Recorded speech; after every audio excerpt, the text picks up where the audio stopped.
یہ نبی علیہ الصلوۃ والسلام نے فضیلت بیان کی کہ ایک بندہ وضو کر کے مسجد کی طرف آتا ہے نماز کے لیے، جماعت کے لیے، اور پھر فرمایا کہ جب وہ مسجد میں داخل ہو جاتا ہے، جب تک اس کو نماز روک کے رکھتی ہے، نماز کی وجہ سے مسجد میں رکا ہوا ہے، تو ملائک فرشتے جو ہیں اس کے لیے اس وقت تک دعائیں کرتے رہتے ہیں جب تک وہ نماز کی جگہ پر بیٹھا رہتا ہے۔ الحمدللہ وکفیٰ وسلام علی عبادہ الذین اصطفیٰ، اما بعد۔ عزیز ساتھیو، اخلاص کا باب چل رہا ہے، ریاض الصالحین کا ہمارا درس جاری ہے۔ تو آج ہم انشاءاللہ اس اخلاص کے باب کی 10ویں حدیث آپ کی نظر کرتے ہیں۔ یہ حدیث سیدنا ابو ہریرہ رضی اللہ تعالیٰ عنہ سے مروی ہے، اور ابو ہریرہ رضی اللہ تعالیٰ عنہ کے فضائل ہم پہلے آپ کے سامنے بیان کر چکے ہیں کہ سیدنا ابو ہریرہ رضی اللہ تعالیٰ عنہ کی کیا فضیلت ہے، کیا مقام ہے حدیث کے اندر۔ بہت زیادہ احادیث کو روایت کرنے والے یہ صحابی ہیں تمام صحابہ کے اندر۔ تو یہ سیدنا ابو ہریرہ رضی اللہ تعالیٰ عنہ فرماتے ہیں، حدیث بیان کرتے ہیں کہ رسول اللہ صلی اللہ علیہ وسلم نے فرمایا، صلاۃ الرجل فی جماعت تزید علی صلاتہ فی سوقہ و بیتہ بضع وعشرین درجۃ، کہ رسول اللہ صلی اللہ علیہ وسلم نے فرمایا بندے کا نماز پڑھنا جماعت کے ساتھ، وہ جماعت کے ساتھ نماز پڑھنا بڑھ کر ہے اس کا نماز پڑھنا بازار میں یا گھر میں 20 درجے زیادہ، یعنی جو بازار کے اندر یا گھر میں پڑھتا ہے اس کو 20 درجے کم اجر ملے گا، جو جماعت کے ساتھ ملے گا اس کو 20 درجے زیادہ اجر ملے گا۔ اور اس کی وجہ بھی آگے نبی علیہ الصلوۃ والسلام نے بیان فرما دی، فرمایا کہ اس لیے کہ جب کوئی وضو کر کے، اچھا وضو کر کے وہ مسجد کی طرف آتا ہے اور نہیں ہوتا اس کا ارادہ مگر نماز، یعنی گھر سے نکلتا ہے، اور آگے الفاظ ہے لا ينهزه الا الصلاۃ، کہ اس کو گھر سے نماز ہی نکالتی ہے، یعنی اس کی نیت نماز کی ہوتی ہے، اچھا وضو کرتا ہے اور نماز کی نیت لے کر، جماعت کی نیت لے کر گھر سے نکلتا ہے۔ آگے بڑے عظیم فضائل ہے اس عمل کے، فرمایا لم یخط خطوۃ الا رفع له بها درجۃ،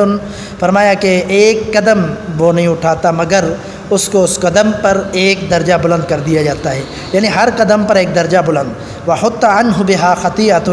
حتی يدخل المسجد، اور فرمایا کہ اس کے گناہوں کو ایک خطا ہر قدم پر مٹا دی جاتی ہے حتیٰ کہ وہ داخل ہو جائے مسجد میں۔ یہ نبی علیہ الصلوۃ والسلام نے فضیلت بیان کی کہ ایک بندہ وضو کر کے مسجد کی طرف آتا ہے نماز کے لیے، جماعت کے لیے، اور پھر فرمایا کہ جب وہ مسجد میں داخل ہو جاتا ہے، جب تک اس کو نماز روک کے رکھتی ہے، نماز کی وجہ سے مسجد میں رکا ہوا ہے، تو ملائک فرشتے جو ہیں اس کے لیے اس وقت تک دعائیں کرتے رہتے ہیں جب تک وہ نماز کی جگہ پر بیٹھا رہتا ہے، یعنی مسجد میں بیٹھا رہتا ہے، اور نماز کی مسجد جو ہے پوری نماز کی جگہ ہے، جس سے مراد یہ ہے کہ وہ مسجد میں بیٹھا رہتا ہے، اس کو مسجد میں بیٹھا رہنا، اس کا ذکر کرنا، اذکار کرنا، جب تک بیٹھا رہے گا فرشتے اس کے لیے دعائیں کرتے رہتے ہیں، اللہ تعالیٰ سے مغفرت کی دعائیں کرتے رہتے ہیں۔ اور پھر رسول اللہ صلی اللہ علیہ وسلم نے دعا کا بھی تذکرہ فرمایا۔ آپ نے فرمایا وہ کیا دعا کرتے ہیں؟ وہ کہتے ہیں اللہم ارحمہ، اے اللہ اس پر رحم فرما، اللہم اغفر لہ، اے اللہ اس کو بخش دے، اللہم تب علیہ، اے اللہ اس کی توبہ قبول فرما، ما لم یؤذی فیہ، ما لم یحدث فیہ، جب تک وہ تکلیف نہیں دیتا، جب تک وہ کسی کو ایذا نہ پہنچائے۔ اس سے مراد کیا ہے؟ جب تک وہ بے وضو نہ ہو جائے۔ اس کا مطلب ہے کہ جب تک اس کی ہوا خارج نہیں ہوتی، بے وضو نہیں ہوتا اور اللہ کے ذکر میں مشغول رہتا ہے، اس وقت تک اس کے لیے فرشتے دعائیں کرتے رہتے ہیں۔ یہ حدیث صحیح بخاری اور مسلم کی ہے۔ اس حدیث کے اندر جو ہے اخلاص کا کہاں سے پتہ چلتا ہے؟ پتہ چلتا ہے کہ نیت گھر سے جو اخلاص کی خالص اس کی نماز کی نیت تھی، اس پر اتنا بڑا اس کو اجر ملا۔ ایک تو 20 درجے زیادہ اس کو جماعت نماز پڑھنے کا اجر ملا، اور یہاں 20 درجے کا ذکر ہے، ایک حدیث میں 25 کا، ایک 26 کا، ایک میں 27 کا، یعنی اتنا زیادہ اللہ تعالیٰ اس کو اجر دیتا ہے جماعت کے ساتھ نماز پڑھنے کا۔ تو یہاں اور بھی زیادہ فضیلت ہمیں معلوم ہوئی اس حدیث میں۔ تو اخلاص ایک بہت بڑی دولت ہے۔ اگر بندے کے بعد اخلاص ہو، نیت خالص ہو، تو عمل کے اندر